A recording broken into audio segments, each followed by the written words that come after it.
Lo que quiero compartirles es lo siguiente, hermanos. Así como se nos mencionaba ahorita, pues la vida son varias etapas y esta vida nos da enseñanzas.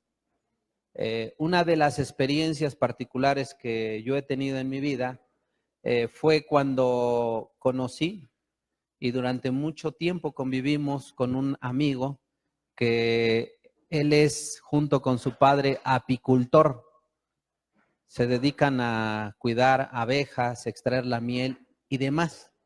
Cuando yo tuve la oportunidad de convivir con él, aprendí algo de él, hermanos, que si quiero miel, no debo dar puntapiés a las abejas. Si quiero miel, no debo dar puntapiés a las abejas. La Biblia dice en el Proverbio 16, versículo 24, dice lo siguiente: panal de miel son los dichos suaves, suavidad al alma y medicina para los huesos. Vuelvo a mencionar, si quiero miel, debo tratar bien a las abejas. Si quiero una respuesta positiva, debo hablar con suavidad. Si quiero una buena respuesta, debemos comenzar a aprender a escoger nuestras palabras para así promover sanidad y no enfermedad al interactuar con los hijos, con la esposa, con los hermanos. Muchas veces nosotros como personas, lo que seamos, profesionista, comerciante, ama de casa, muchas veces hablamos y en muchas ocasiones calificamos creyendo que todo lo que decimos debe ser así o que nosotros tenemos la razón y no necesariamente es así, hermanos. Hay un testimonio que ocurrió por allá de 1937, allá en la ciudad de Nueva York. Se comenzó a buscar un hombre para así casarlo literalmente. Él tenía un sobrenombre, Dos Pistolas. Este hombre se llamaba Francis Crowley. Este hombre, quiero decirles que no fumaba, no tomaba, pero a este hombre le comenzaron a buscar hasta que pudieron ubicarlo cuando él estaba en el departamento de su novia. A Francis Crowley lo rodearon más de 150 policías en la planta baja, otros más se pusieron en los edificios alrededor y lo que hicieron fue literalmente botar una parte del techo, aventar gases lacrimógenos y comenzar a disparar a discreción. Francis Crowley de la misma manera sacó su pistola, se agazapó en un sillón para amortiguar las balas, pero él comenzó a disparar a discreción. Pero llegó el momento en que la policía pudo capturarlo, aunque a Francis Crowley lo alcanzaron unas balas. Y entonces lo llevaron.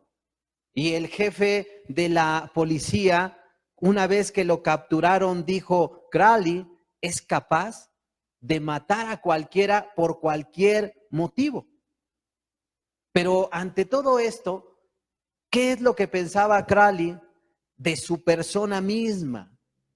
Bueno, cuando a este Crowley le disparaban, unas balas le alcanzaron su cuerpo. Y entonces al estar en el sillón, él, sangrando con su propia sangre, comenzó a escribir lo siguiente: a quien corresponda. Tengo bajo mi ropa un corazón fatigado, un corazón bueno, un corazón que a nadie le haría daño. Pero semanas antes, un policía se acercó a un auto estando en un campo y en ese estaba Francis Crowley con su novia. El policía le preguntó, o le dijo más bien: ¿puede usted mostrarme su licencia? Y lo que este hombre hizo fue sacar su pistola y llenarlo de plomo. Se bajó de su auto y le dio el tiro de gracia. Bueno, este hombre fue el mismo que dijo, tengo bajo la ropa un corazón fatigado, un corazón bueno, un corazón que a nadie haría daño. Este Francis Crowley fue condenado a la silla eléctrica y no quiso declarar. Fue llevado a un lugar llamado Sing Sing, donde estaba la cárcel, y ahí fue para ejecutarlo. Pero antes de morir, él dijo las siguientes palabras: esto es lo que me pasa por asesino. No, no, dijo Francis Crowley, esto es lo que pasa por no defenderme. La moraleja de este relato de Dos Pistolas, Francis Crowley, él jamás admitió tener la culpa de sus actos. Jamás admitió tener la culpa de sus actos. A veces nosotros, hermanos, podemos hablar, cometer hechos malos y se piensa en muchas ocasiones, es que yo no he hecho nada malo. Incluso se puede llegar a adoptar un pensamiento como el que adoptó aquella mujer ramera adúltera, más bien de la cual nos habla el proverbio. En Proverbios capítulo 30, el versículo 20, habla de esta mujer, dice, el proceder de la mujer adúltera es así, come y limpia su boca y dice, no he hecho maldad. Entra una pregunta, ¿qué de malo tiene el adulterio? Nomás destruye, lastima, divide, hiere, causa cicatrices, marca, hace mal. Es decir, el adulterio trae un río de males. Cuando nosotros como personas nos expresamos mal, podemos lastimar al hijo, a la hija, al esposo, al hermano, al vecino, al compañero. Y cuando nosotros hablamos y lastimamos, pero si adoptamos un pensamiento como el de la mujer adúltera, como el de Francis Crowley, pues sería incorrecto. Más bien debería ser que si hicimos o hablamos mal, admitamos y corrijamos, porque si no, eso puede de alguna manera sembrar un sentimiento que el día de mañana florecerá de parte de un hermano, hermana, hijo, esposa, vecino, etcétera. Francis Crowley, al igual que otros, tuvieron un pensamiento de decir soy bueno. De hecho, se dice que Al Capone, de la misma manera, este hombre fue el enemigo público de la sociedad. Fue un hombre siniestro, un hombre criminal. Allá en Chicago él se portó muy mal, pero él se consideraba un benefactor público incomprendido a quien nadie apreció. Pues Al Capone en alguna ocasión declaró lo siguiente: he pasado los mejores años de mi vida dando a los demás placeres, ayudándoles a pasar buenos ratos, y todo lo que recibo son insultos y la existencia de un hombre perseguido. Fíjense, se creía un hombre bueno y que injustamente lo perseguían. De hecho, Dale Carnegie, autor de un libro llamado Cómo ganar amigos, dice que él entrevistó a un hombre llamado Lewis Lauer, quien fue precisamente el alcalde de la famosa cárcel llamada Sing Sing. Y él precisamente fue quien estuvo con estos tipos de hombres que eran malvados, y él dijo, ¿son pocos los criminales que aceptan ser malos? La mayoría de ellos siempre explica sus razones del por qué forzaron una caja de hierro, del por qué jalaron un gatillo, de por qué violaron una persona. Siempre a través de falacias y mentiras argumentan mil cosas para justificar su manera de actuar. Lo que es real, ellos dicen siempre, yo no tengo por qué estar arrestado. Imagínense, Al Capone, Francis Crowley, la mujer adúltera, o sea, personas que estuvieron tras las rejas por los delitos que cometieron, tenían este tipo de pensamientos. ¿Qué será de aquellas personas que no están tras las rejas y que moralmente tienen una imagen buena? Y vamos más allá, que conozcan la palabra de Dios. A lo mejor dirán, es que soy excelente, pero bastaría revisar las palabras que a veces salen de la boca. O sea, cuando uno de nosotros opina sobre sí mismo, pues regularmente opina de manera positiva. Pero ¿cuántas veces le hemos preguntado a los de alrededor? ¿Cuántas veces le hemos preguntado a la esposa, a los hijos, al vecino, al hermano, al amigo, qué opinan de ti? Y de hecho quiero decirles, hermanos, que hablando de críticas, criticar es muy sencillo, pero se dice que de cada 100 hombres, el 99% no se critica a sí mismo por muy grande que sea su error. No se critica a sí mismo. Aparte, quiero decirles que cuando no se critica a sí mismo, será una persona que no podrá avanzar. Antes bien, prefiere la persona seguir adoptando la crítica. Quiero decirles, hermanos, que hay estudios que han dicho que una crítica destructiva regularmente es inútil. Incluso, ¿qué es lo que despierta una crítica? Despierta defensiva, sentimientos contrarios, hace que la persona se sienta agredida y ahí nazca o se siembre ese sentimiento para así arrastrar con él toda una vida. Pues por ello la Biblia dice en el Proverbio 12, versículo 18, dice, hay hombres cuyas palabras son como golpes de espada, mas la lengua de los sabios es medicina. Nosotros, principalmente como cristianos, nosotros como padres, como hermanos, antes de hablar, quiero decirles, tenemos la elección. Tenemos la elección. ¿Qué elección tenemos? ¿De hacer de nuestras palabras espada o hacer de nuestras palabras medicina? Las palabras, hermanos, hieren, matan. O sea, cuando son espada. Y alguien dirá, es que la espada es para defensa, pero en el caso particular resulta para roce, para contienda.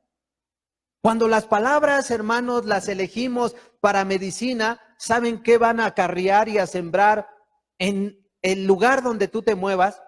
Lo que van a acarrear va a ser alivio, consejo, edificación. Si nosotros comenzamos a elegir nuestras palabras, lo que vamos a comenzar a promover es un buen ambiente dentro de tu hogar, fuera de tu hogar, en la congregación y donde quiera que nosotros nos desenvolvamos. Hay un psicólogo mundialmente reconocido. Él se llama, este hombre se llama Veras Frederick.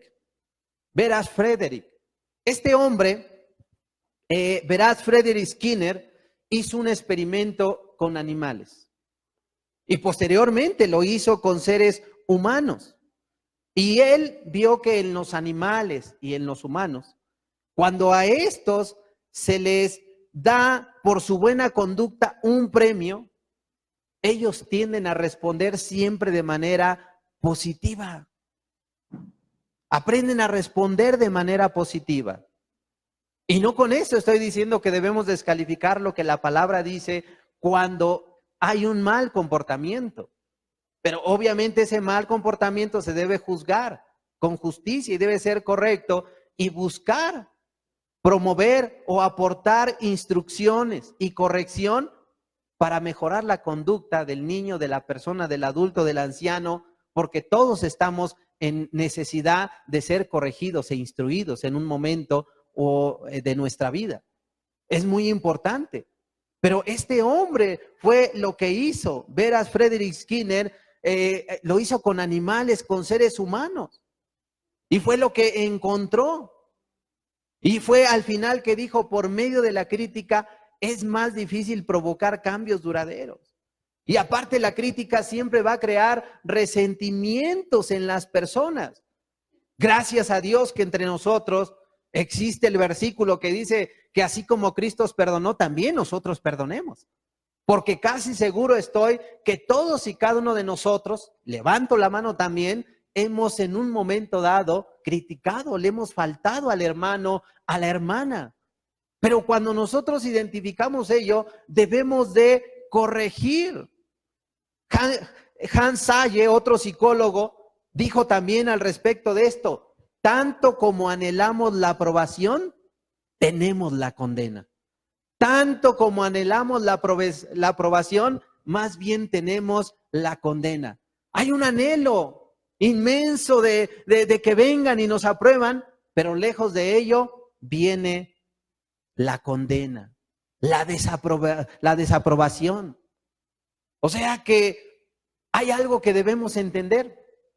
Hay cosas que lamentablemente por la ley no se lograron de manera efectiva.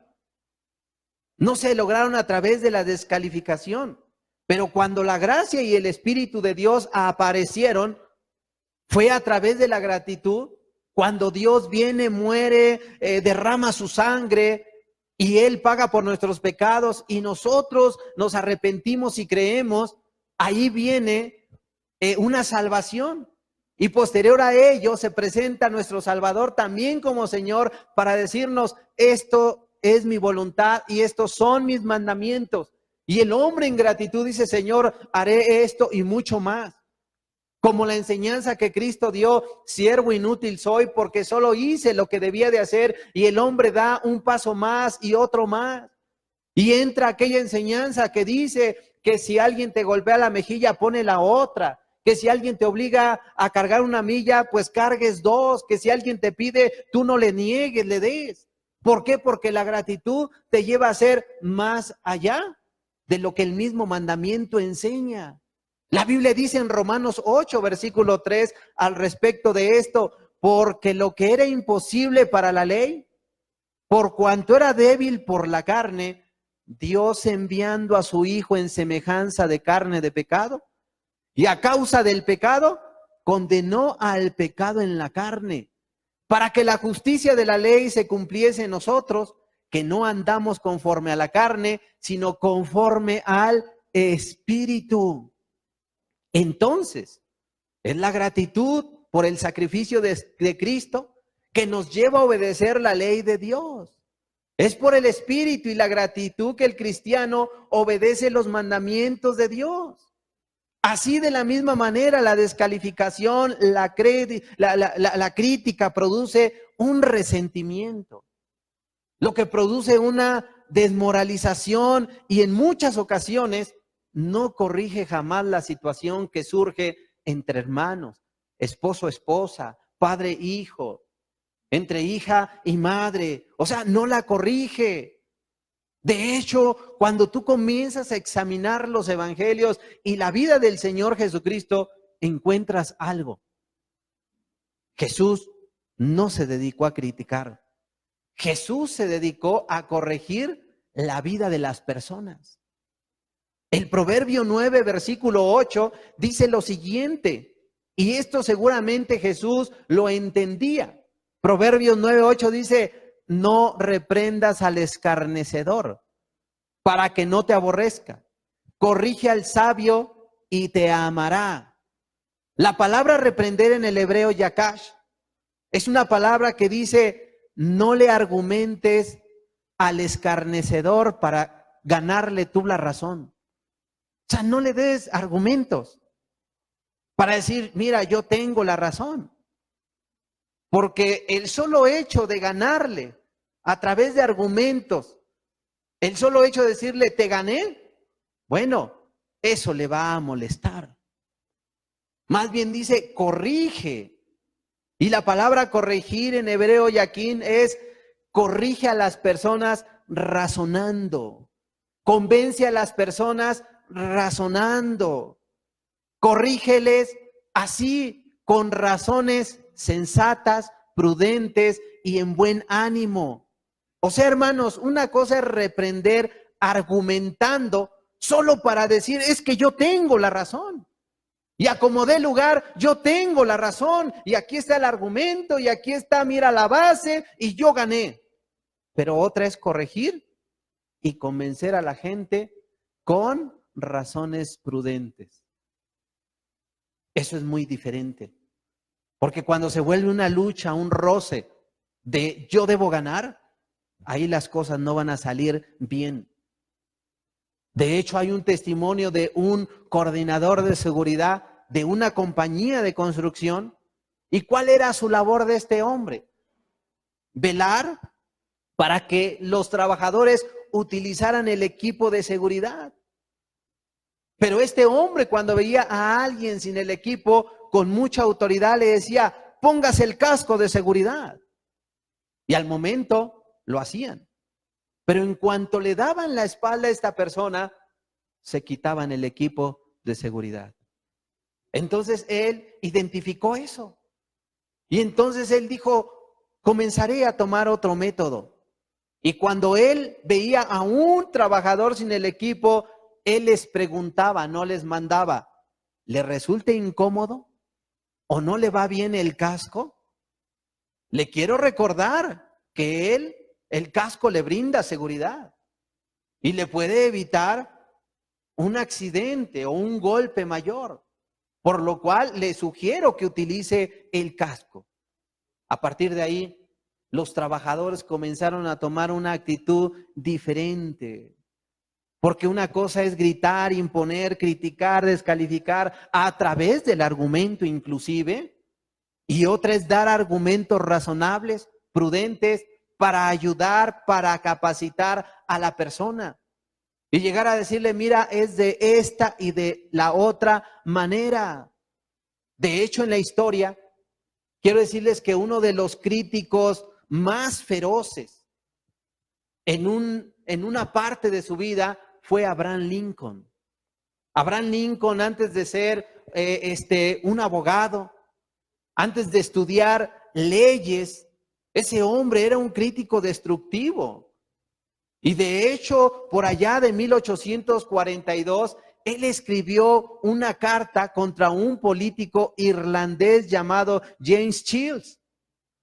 Y no solamente eso, sino que él lo publicó en un diario llamado Springfield Journal. Y lo mandó, y cuando la gente comenzó a leer esa carta que envió Lincoln, pero de manera anónima, la gente comenzó a reír, a burlarse, a señalar a este hombre, James Shields, porque le hirió mucho lo que aparecía en esa carta. Pero este hombre comenzó a indagar quién fue ese escritor anónimo, y con el tiempo descubrió que había sido Abraham Lincoln. Este hombre se montó, tomó su caballo y galopó hasta donde vivía Abraham Lincoln y vino para retarlo a muerte. Entonces ellos quedaron en un lugar, en un campo de arena, allá en Mississippi, y llegó el día para verse las caras y era un duelo a muerte. Lo único que salvó a estos hombres fue que llegaron los padrinos de ambos, los hicieron entrar en razón y miren, no se llevó a cabo el duelo. No se llevó a cabo el duelo. Pero quiero decirles que a partir de esa experiencia, Lincoln y su vida fue transformada. En Proverbios 9:7 dice, el que corrige al escarnecedor se acarrea afrenta. El que reprende al impío se atrae mancha. Eso es lo que hizo Lincoln precisamente. Se acarrió mancha. James Shields se sintió insultado, injuriado, y por ese agravio se volvió su corazón, su sentimiento, su fuerza en contra de Lincoln. Porque a James Shields y a ninguno de nosotros y a nadie en este mundo nos gusta que nos critiquen. Nos gusta que se burlen de nosotros. No hay hombre que le gusta que lo descalifiquen. O sea, no hay un hombre. De ahí que este Lincoln dejó de criticar, de burlarse y aprendió una cosa, el arte de tratar a las personas. Y de hecho, Abraham Lincoln fue conocido también por una razón, porque él abrazó una frase. ¿Y saben cuál fue esa frase? no juzgues para no ser juzgado. Inclusive cuando la señora Lincoln se reunía con otros más y ellos comenzaban a hablar duramente de la gente del sur, porque quiero decirles que de 1861 a 1865 comenzó la guerra civil en Estados Unidos, los del norte contra los del sur. Y cuando la señora Lincoln hablaba mal, Lincoln le decía a la señora, no los censuréis, son tal como seríamos nosotros en circunstancias similares. Son tal como seríamos nosotros en circunstancias similares. O sea, le decía, no seas dura. Si tú estuvieras en sus zapatos, si fueras empática, tú procederías de la misma manera. Serías igual. Y de hecho, hubo un cambio tan radical a partir de la mala experiencia que tuvo Abraham Lincoln, que cuenta la historia que precisamente en esos años de guerra civil, fue en 1863 que estaban en guerra. Y ahí el comandante de las tropas por parte de Abraham Lincoln era un hombre llamado Meade. Y en un momento dado, cuando estaba la guerra allá en Gettysburg, dice que este hombre, el general de la parte del sur, un hombre llamado Lee, este hombre, Robert Lee, estaba ya casi acabado. Los del norte lo estaban venciendo. Entonces ellos llegaron a un lugar llamado Potomac y ahí cuando ellos llegaron bajo la lluvia se encontraron con un río hinchado, estaba lleno de agua, inundado. La tormenta estaba sobre ellos. Venían cansados, fatigados y derrotados, pero la guerra continuaba. Entonces de ellos se enteró Abraham Lincoln y telegrafió rápidamente a Meade diciéndole, acaba con ellos. No entres en consulta de que si han o no de atacar, simplemente acábalos. Pero ¿qué fue lo que ocurrió? Meade convocó una asamblea con sus demás colaboradores para saber si habrían de atacar o no y decidieron una cosa, no atacar. La lluvia cesó. El río comenzó a ceder y cuando ellos decidieron atacar o no atacar, bueno, estos hombres ya habían escapado. ¿Qué fue lo que ocurrió? Que este comandante Meade desobedeció a Abraham Lincoln. Bueno, cuando a Abraham Lincoln le dijeron sobre esta situación, dice que él gritó frente a su hijo Robert y dijo, ¡gran Dios! ¿Qué es esto? Los teníamos en las manos, solo teníamos que acabarlos, pero no lo hizo Meade, por lo cual Lincoln en ese momento agarró un papel y pluma para escribir lo siguiente. Y esto tenía que ver con una carta que equivalía al reproche más severo. En un momento crucial que desobedecieron a Abraham Lincoln, escribió lo siguiente, mi querido general, no creo que comprenda la magnitud de la desgracia que representa la retirada de Robert Lee. Estaba a nuestro alcance y su captura hubiera significado, en unión con nuestros otros triunfos recientes, el fin de la guerra. Ahora la guerra se prolongará indefinidamente. Si usted no consiguió atacar con fortuna a Lee el lunes último, ¿cómo logrará hacerlo al sur del río? Cuando solo puede llevar consigo a unos pocos hombres, no más de 2/3 de la fuerza que disponía entonces. Sería irrazonable esperar, y yo no lo espero, que ahora pueda usted lograr mucho. Su mejor oportunidad ha despreciado y estoy indeciblemente angustiado a causa de ello. Esa fue la carta que escribió Abraham Lincoln. ¿Qué habrá hecho Meade al leer esta carta, hermanos? ¿Saben qué hizo? Nada. No hizo nada. Porque Abraham Lincoln nunca envió la carta. La encontraron esa carta después de que este hombre murió, traspapelada, y iba dirigida a Meade. ¿Por qué no la envió? Lincoln había cambiado. Lincoln tenía un proceder diferente. Quizás se levantó, se asomó a la ventana y dijo, creo que estoy precipitado. Me es muy fácil desde la quietud, aquí en mi escritorio de la Casa Blanca, ordenar a Meade que ataque al enemigo.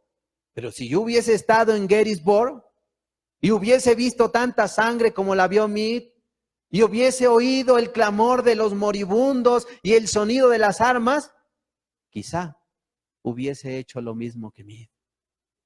Pero ahora estoy tras el escritorio de la Casa Blanca. Lincoln hizo a un lado la carta porque aprendió una cosa, que la crítica y reproche regularmente son inútiles. Son inútiles. Este hombre llamado Theodore Roosevelt fue el 26º presidente de los Estados Unidos. Y dice que cuando él le venía un problema muy grande, solía reclinarse sobre su sillón y mirar precisamente el cuadro de Abraham Lincoln que estaba sobre su escritorio allá en la Casa Blanca, y él se preguntaba lo siguiente: ¿qué haría Lincoln si se viera en mi lugar? ¿Cómo resolvería este problema Abraham Lincoln? Siempre se hacía dos preguntas. Y él concluía: cada vez que quiera reprochar algo a alguien, decía Roosevelt, debemos sacar un billete de $5 para ver la imagen de Abraham Lincoln y recordar que antes de criticar debemos escoger nuestras palabras. Antes de opinar, debemos seleccionar lo que vamos a decir. Pásalas ahí por el filtro para saber si sí o no las debes decir. De hecho, la Biblia nos da la elección de elegir, hermanos. Dice el Proverbio 10:32, los labios del justo saben hablar lo que agrada, mas la boca de los impíos habla perversidades. O sea, nosotros, como personas, individuos, esposo, esposa, hijo, lo que tú representes, o sea, ¿eres tú quien escoge hablar lo que agrada para los demás o hablar perversidad para destruir la vida o la imagen de los demás? A través de las palabras podemos hablar y agradar a los demás y así formar una imagen correcta.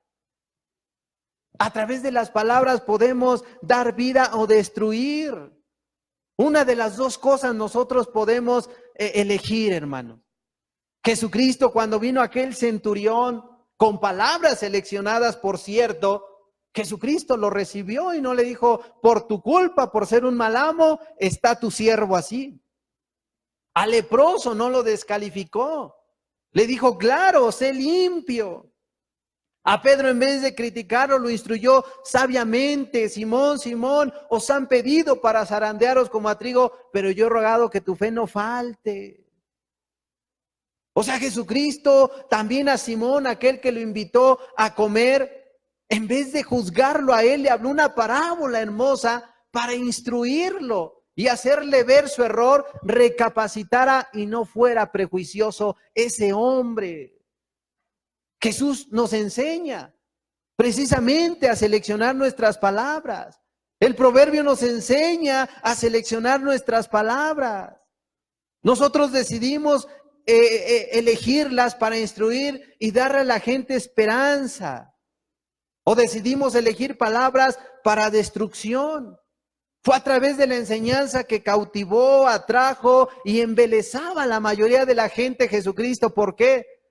Porque les habló cosas hermosas y enseñanzas de qué son aquellas cosas que les descalifican, pero más que descalificar a la prostituta, a la ramera, al ladrón, al publicano, al sacerdote, les abrió los brazos y los recibió y los instruyó.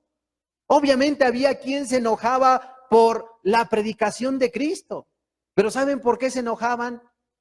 porque tenían intereses particulares que tenían que ver con pecados, con concupiscencias, con deseos carnales. Pero las palabras de Cristo siempre iban en el sentido de ayudar, instruir y dar argumentos razonables para capacitar a la gente. Ha habido hombres, hermanos, que se dedicaron a escribir muy mal para destrucción.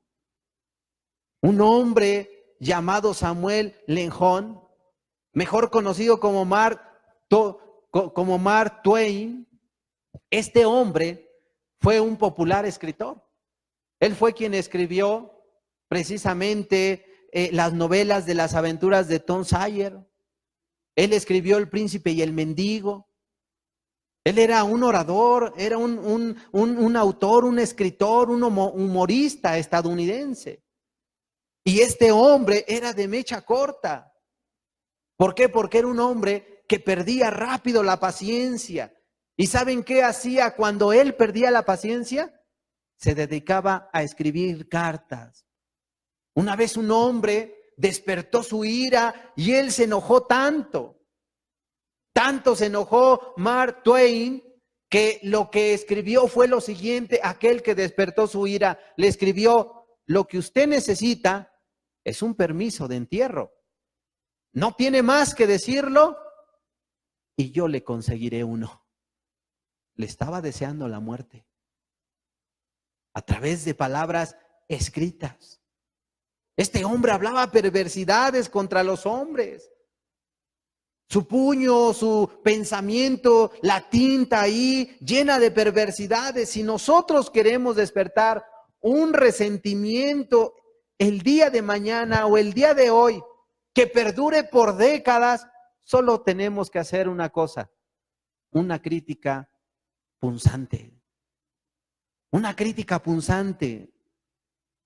Hermanos, cuando comentemos algo, me incluyo, debemos entender de ahora en adelante que estamos tratando con criaturas lógicas. Estamos tratando con criaturas emotivas, con criaturas que pueden estar erizadas de prejuicios, impulsadas por el orgullo o la vanidad. Criaturas que sienten, que lloran, que se duelen. Debemos pensar eso. Que aunque somos cristianos, no dejamos de ser biológicos. ¿Quién ya dejó de sentir? ¿Quién ya dejó de llorar? Hermanos, yo por cosas que me han pasado fuera de la iglesia y dentro de la iglesia me he sentido herido y he llorado. Pero también he ido a Dios a descansar y seguramente te ha ocurrido lo mismo. Por ello es muy importante que cuando hablemos, aprendamos y consideremos esto, que aparte de ser cristianos, somos personas. Porque las críticas nos pueden despedazar. De hecho, las críticas acerbas, odiosas, hicieron que un novelista llamado Tom Hardy, el cual enriqueció precisamente la literatura inglesa, por las críticas, él dejó de escribir para toda su vida. Él dijo: no volveré a escribir. Pero no solamente ello, un hombre llamado Thomas Charreren, este hombre por las críticas se suicidó, hermanos. O sea, fue tan grande lo que sintió que el hombre fue y se quitó la vida con veneno. Si tú buscas su biografía, inclusive en Wikipedia, ahí aparece que él se envenenó. Se quitó la vida. ¿Por qué? Por la crítica, por los señalamientos. Pero por otro lado hubo un hombre llamado Benjamin Franklin, del cual seguramente han escuchado. Este hombre llegó a ser muy diplomático, tan diestro para hablar con la gente que se le nombró embajador norteamericano allá en Francia. Y a él lo entrevistaron y le dijeron: Benjamín, ¿cuál fue el secreto de tu éxito? Y él respondió: no hablaré mal de hombre alguno y de todos diré todo lo bueno que sepa. Esto fue lo que dijo. Pero Franklin añadió: se necesita carácter y dominio propio de sí mismo para ser comprensivo y capaz de perdonar. Para ser comprensivo y capaz de perdonar. Un hombre llamado Carly, él dijo, demuestra tu grandeza por la forma en que tratas a los pequeños. Demuestra tu grandeza por la forma en que tratas a aquellos que consideras más pequeños. Ha habido muchos hombres que se hicieron diestros, maestros, para la crítica, para enseñar, para impulsar a los demás.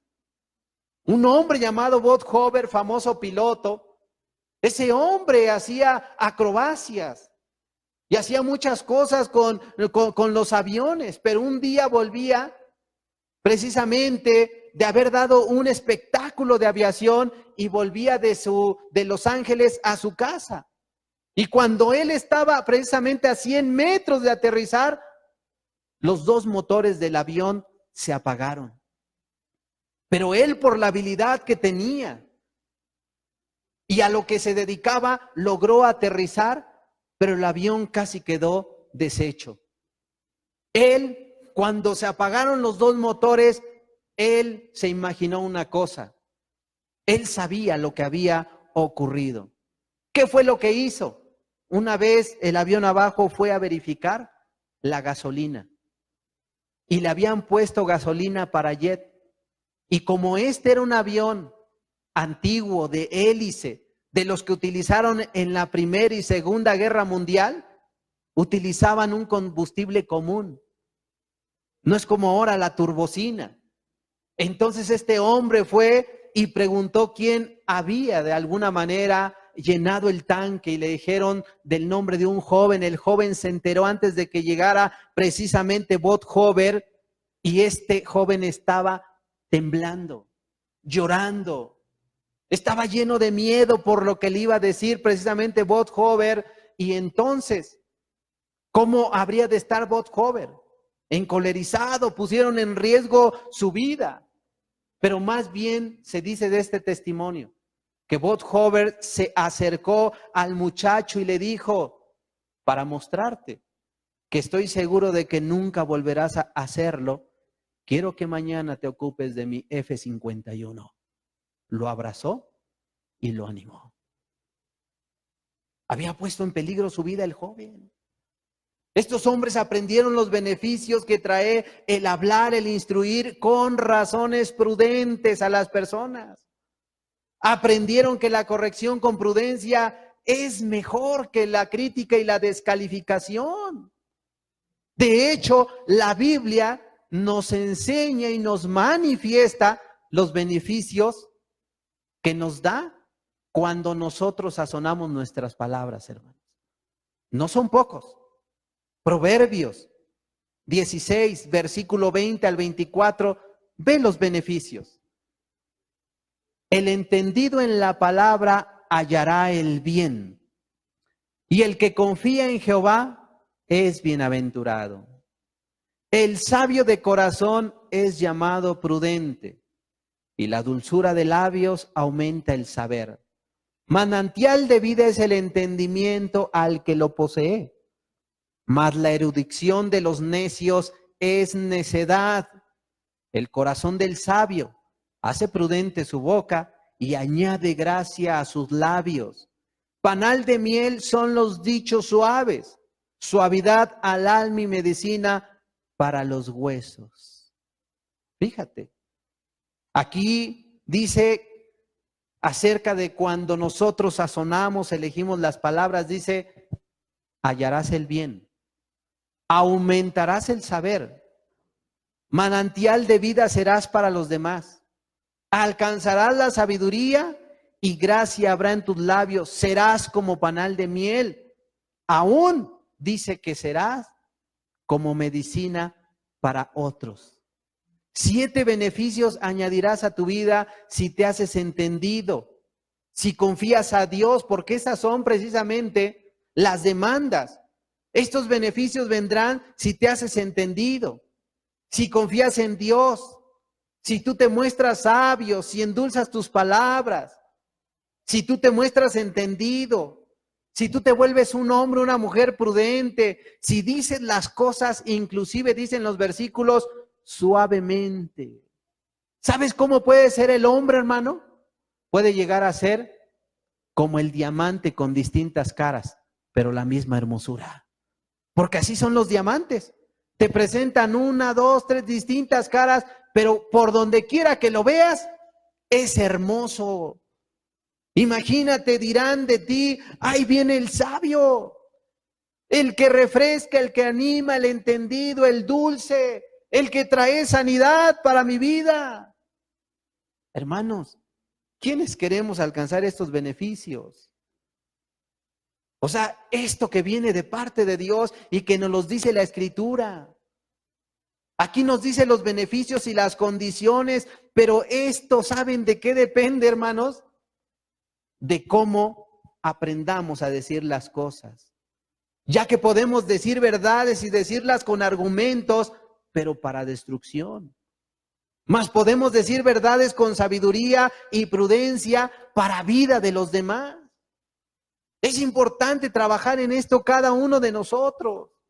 Es importante pedirle la ayuda a Dios, todos y cada uno de nosotros. Esto para no destruir más a los que amamos, para no destruir a los que nos rodean, para no destruir a aquellos que decimos que amamos mucho.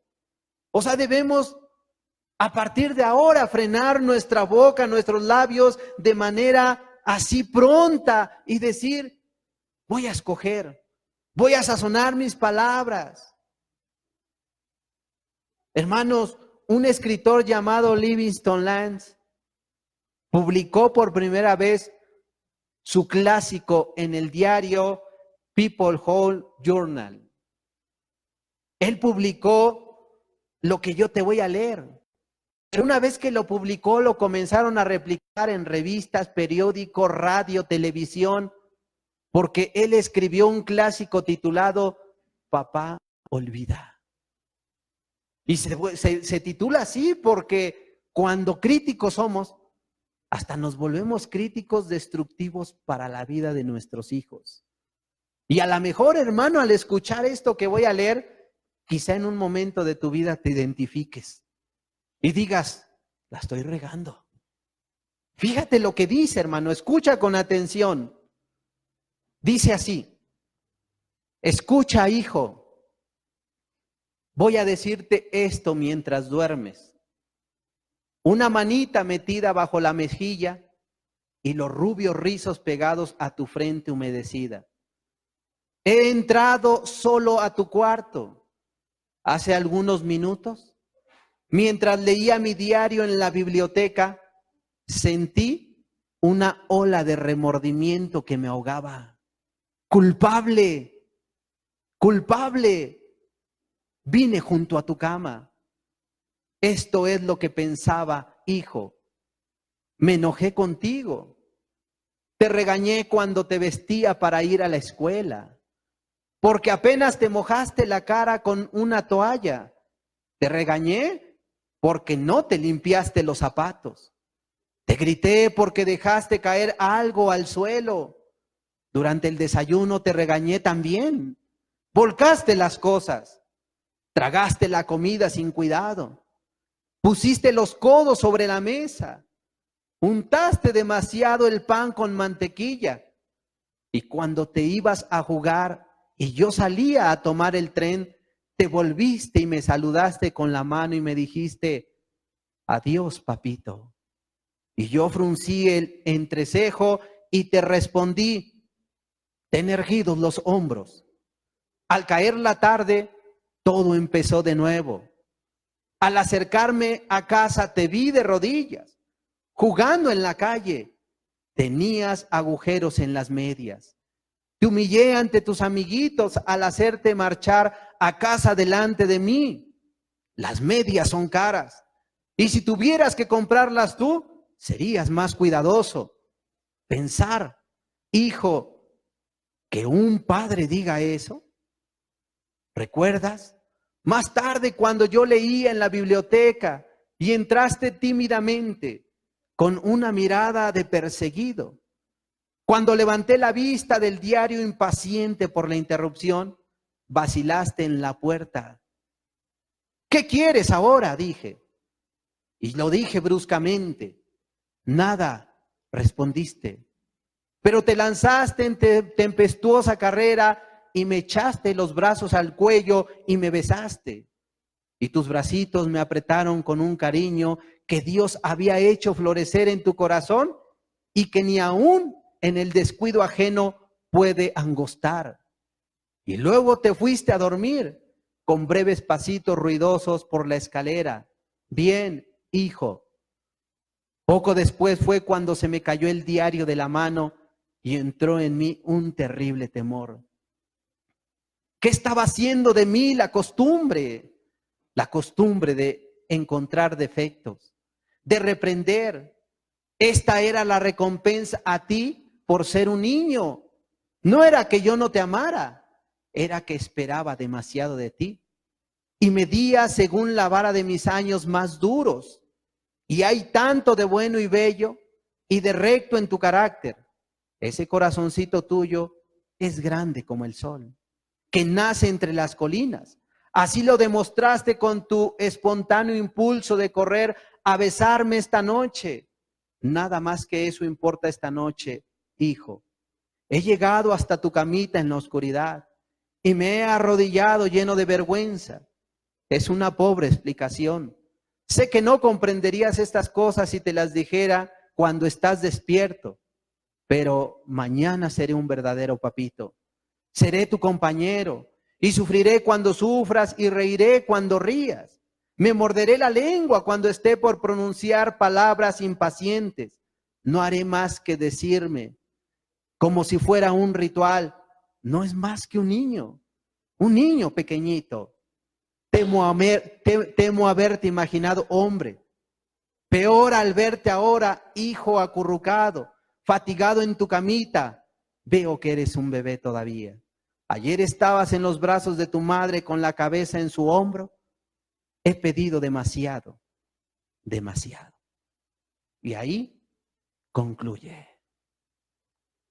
Las críticas, ¿dónde han comenzado? En la casa, con los hijos, a los cuales se les demanda como si fueran muchas veces adultos. Quizá al escuchar este estudio digas, no, yo no. Pero comienza desde tu casa. Y en vez de censurar a la gente, tratemos de comprender e imaginar por qué lo hace la gente. Eso es más provechoso e interesante que criticarlas. Recordemos, hermanos, que el mundo de los niños es el juego. Y nosotros somos los que los educamos para que ellos también entren en una disciplina. Pero el mundo de ellos es el juego. El mundo de los jóvenes, el deporte, las amistades, las aventuras. El mundo del adulto, ¿qué es lo que busca el anciano? La salud, ¿quién lo escuche? Las madres buscan la instrucción, que el hogar esté bien.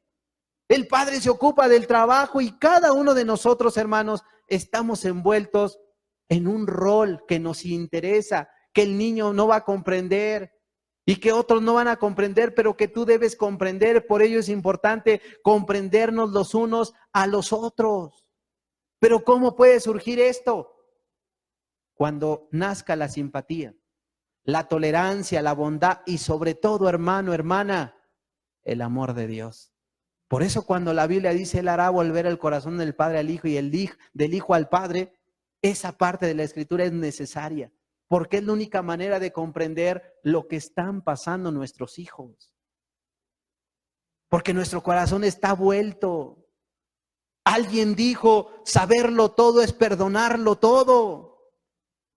El doctor Johnson dijo, el mismo Dios, Señor, no se propone juzgar al hombre hasta el final de sus días. Y esa es una verdad muy grande, hermanos. Es una verdad muy grande. ¿Ya fuiste juzgado? ¿Sabes? No. ¿Y cuándo vas a ser juzgado? Cuando Dios te llame a cuentas.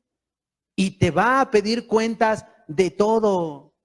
Entonces, ¿por qué hemos de juzgar cada uno de nosotros? ¿Por qué nos adelantamos? Debemos aprender a convivir, interactuar los unos con los otros, con el fin de amarnos, comprendernos. Más que descalificar, criticar, de ahora en adelante, debemos acercarnos en buena actitud, instruir al hermano, a la hermana, al hijo, a la esposa, recibir el consejo en buena lid. ¿Por qué? Porque es lo que la palabra de Dios enseña. Pues Proverbios 16:24 dice, panal de miel son los dichos suaves, suavidad al alma y medicina para los huesos. ¿Cuál es la demanda? Endulcemos nuestras palabras dentro y fuera de la iglesia, en el hogar, con el vecino, con los hijos. Volvamos de nuestras palabras, de nuestra boca, una medicina para dar sanidad al quebrantado. Aquellos que decimos amar, con aquellos que interactuamos y saben qué vamos a lograr con ello si nosotros nos damos a la tarea, hermanos. Glorificar a Dios, levantar el nombre de Dios. Porque tomar el papel de juez, de señor para criticar, descalificar, hermanos, es muy sencillo. Hasta un niño lo puede hacer.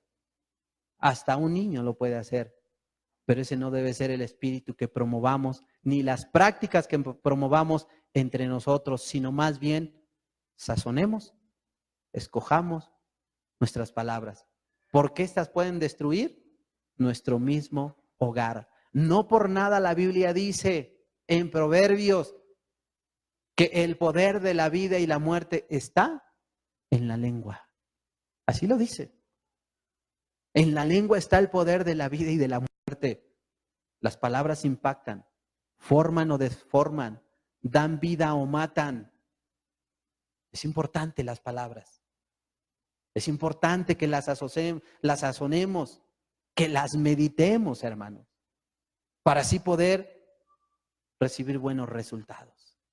Y qué importante sería que en esta noche pudiéramos orar al respecto y revisar nuestra propia vida y pedirle aún más ayuda y decirle, Señor, ayúdanos, ubícanos, aterrízanos, para así hacer lo correcto, porque si con nuestras palabras hemos destruido y encendido fuegos, lo mejor es frenarnos, meditar, regular las palabras y decir, Señor, pongo aún mis pensamientos y mi boca, mi corazón delante de ti.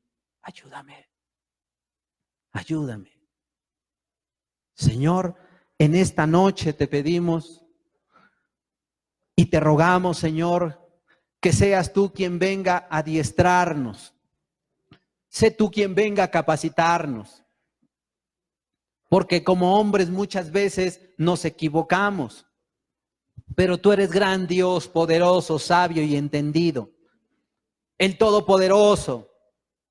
Todo lo sabes, Señor, y conoces nuestra manera de ser, actuar y de hablar. Pero en esta noche nos acercamos, tu pueblo, tu iglesia, porque queremos aprender de ti, Señor. Queremos ser como tú. Queremos mirarte a ti, Señor, para volvernos a tu semejanza. Te rogamos en esta noche, en el nombre de Jesús, que tú nos des la gracia, Señor, para hacer como conviene y para hablar como conviene y para pensar de nosotros como es debido. En el nombre de Jesús, te lo ruego y por favor ayúdanos, ministranos a través de la oración de cada uno de mis hermanos.